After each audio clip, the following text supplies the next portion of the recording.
दोस्तों अगर किसी भी संख्या का स्क्वायर रूट निकालने के लिए कहा जाए तो कैसे आप सेकंडों में निकालेंगे, चलिए वो ट्रिक जानते हैं। यहाँ पर देखिए दोस्तों, ये आपके सामने जो संख्याएं दिख रही हैं, इतनी बड़ी संख्या हो या इससे बड़ी भी संख्याएं हो, ऐसी ट्रिक जानेंगे कि सारी संख्याओं का आप स्क्वायर रूट सेकंडों में निकाल लेंगे। यहाँ पर पहली संख्या क्या कह रहा है कि 7569 है, इसको हमें क्या निकालना है, रूट से बाहर निकाल देना है। तो कौन सी संख्या बनेगी, इसके लिए हमें देखना रहता है सबसे पहले यूनिट डिजिट, यानी इस संख्या का जो इकाई का अंक क्या है दोस्तों, 9 है। अब हमें ये देखना है कि किन संख्याओं का वर्ग करने पर उसका इकाई का अंक 9 आएगा। आप कहेंगे कि 3 का वर्ग करने पर भी 9 आ रहा है और 7 का वर्ग करने पर भी 9 आएगा, क्योंकि देखिए 7 का वर्ग करने पर भी इसका यूनिट डिजिट हमें देखना है, इसका भी, इसमें भी 9 आ रहा है, इसमें भी 9 आ रहा है, यानी 3 और 7 दोनों का स्क्वायर करने पर 9 आएगा दोस्तों। तो हम क्या करेंगे, 3 को भी ले लेंगे और 7 को भी ले लेंगे। अब दोनों को फाइनल कैसे करेंगे वो भी जान लेते हैं, थोड़ा सा इधर आप ध्यान दीजिए।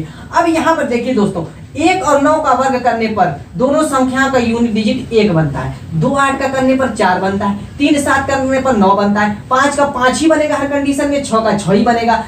इन्हीं संख्याओं को बस हम अपने दिमाग में बैठा लेना है दोस्तों, ठीक है। इतनी संख्याओं को अपने दिमाग में बैठा लेंगे तो कितनी भी बड़ी संख्या रहेगी उसका स्क्वायर रूट आप आसानी से निकालेंगे। मैंने कहा कि 9 का वर्ग किस संख्या का 3 का भी वर्ग करेंगे, 7 का वर्ग करेंगे, तब भी हर कंडीशन में लास्ट में यूनिट डिजिट 9 ही बनेगा। अब इन दोनों में कौन होगा, अभी वो फाइनल हो जाएगा। अब क्या करेंगे, इन दो संख्याओं का स्क्वायर है, वर्ग है, तो दो संख्याओं को हम कट कर देंगे। बची हुई ये संख्या है, इसके बाद दो संख्याओं के बाद ये 2 संख्या बचे, 3 संख्या बचे, 4 संख्या बचे, उससे मतलब नहीं है। अब ये जो 75 है दोस्तों, 75 हमें देखना है किन दो संख्याओं का वर्ग करने पर उनके बीच में आता है। यानी कि दो संख्या, जैसे 8 का स्क्वायर कर रहे हैं तो 64 आ रहा है, 9 का स्क्वायर कर रहे हैं तो 81 आ रहा है। अब इन्हीं दो के बीच में आ रहा है, यानी कि दो वो संख्या चुनना है जिनका वर्ग करें और उनके बीच में ये 75 आए, या जो भी संख्या दी रहे दोस्तों, 75 ही नहीं, जो भी संख्या यहाँ पे जो आगे क्वेश्चन में जानेंगे, जो भी संख्या आ रही है किन्हीं दो संख्याओं के वर्गों के बीच में उनका मान आना चाहिए, तो उन दो संख्याओं को उठा लेंगे। जैसे 8 का स्क्वायर, 9 का स्क्वायर, एक 64 आ रहा है, 81, अब 75 इन्हीं के बीच में आ रहा है, तो 75 इन्हीं के बीच में आ रहा है, तो मैं कहूंगा कि आप बड़ी छोटी वाली लीजिए, बड़ी वाली मत लीजिए।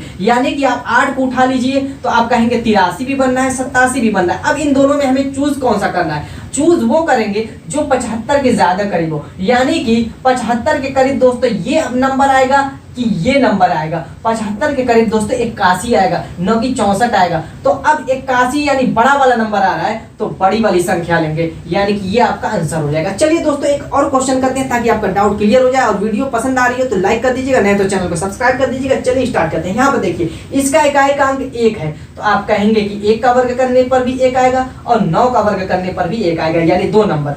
अब 2 नंबर को यूं ही कट कर लेंगे, आ गया 82। आप कहेंगे कि 9 का वर्ग करेंगे तो 81 आएगा और 100 का वर्ग 10 का वर्ग करेंगे तो आपका 100 आएगा, और 82 इन्हीं दो संख्याओं के बीच में आएगा। तो वही दो संख्याएं हमें चूज करना रहता है। अब यहाँ पर मैंने कहा कि बड़ी वाली मत लीजिए, छोटी वाली लीजिए, यानी कि आप कहेंगे 91 भी है और 99 भी है। अब इन दोनों में हमें चूज कैसे करना है, मैं बता चुका हूं दोस्तों। जो ये 82 नंबर है, जो ये 82 नंबर है, वो 81 के ज्यादा पास है या 100 के, आप कहेंगे कि छोटी वाली संख्या के, तो छोटा वाला नंबर ले लेंगे, यही आपका आंसर हो जाएगा। तो दोस्तों इस ट्रिक से आप किसी भी संख्या का, ये तो 4 नंबर की है, 5 नंबर हो, 6 नंबर हो, सारी संख्याओं का आप स्क्वायर रूट निकाल सकते हैं। अब यहाँ पर दोस्तों जो लास्ट नंबर बचा हुआ है वो आप लोगों के लिए है, इसका आप लोगों को कमेंट करना है। और दोस्तों ऐसी ही ट्रिक और ऐसी धमाकेदार टॉपिक के साथ मिलेंगे अपने नेक्स्ट वीडियो में, तब तक के लिए बाय बाय।